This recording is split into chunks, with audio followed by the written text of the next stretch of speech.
Mobile is hugely important to us at The Guardian, so mobile is our future. Like many publishers, we're seeing a huge transition of our audience onto mobile platforms. So what we see is our apps users consume vastly more content than any other user that we have, actually. Android is clearly a huge part of that. It's not overstating it to say that our apps users, including our Android users, are most valuable users across the entire portfolio. They read more of our content. They stick around for longer and spend more time with us. App users are between 10 and 20 times more engaged than the average web user.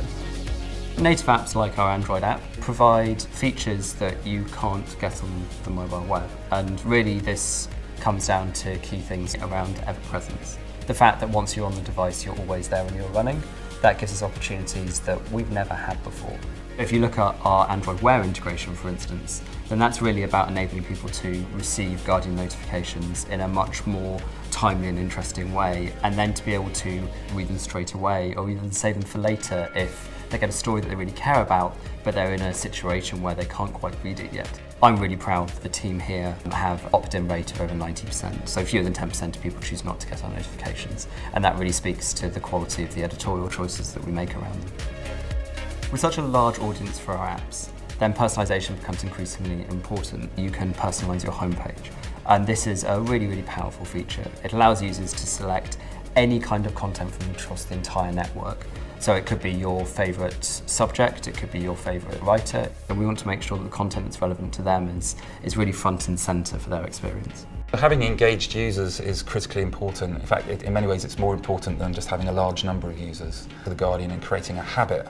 That's really important to us. So that not only helps us with our monetisation, but it's building that really sort of long lifetime relationship with the audience.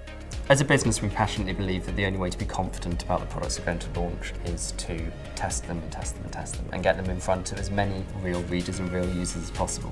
We do that through Google Play, through replying to reviews. We do that through the Android beta program. Now, the reason we do all of those things, it's because we really want to understand what they're doing with our products, kind of what they're finding difficult and what they're loving. And that kind of feedback does help us make strategic decisions about what's most important for our readers when they're using the app. A good example is the new search that we're releasing. It's a direct response to feedback we've got both from our beta program and on Google Play as well. Mobile and Android has played a key part in our growth strategy, both in emerging markets and mature markets as well. When we look at our new markets, so India's a really good example, then people there are going straight to mobile, and Android is a large part of that. So our work on Android is part of our international growth.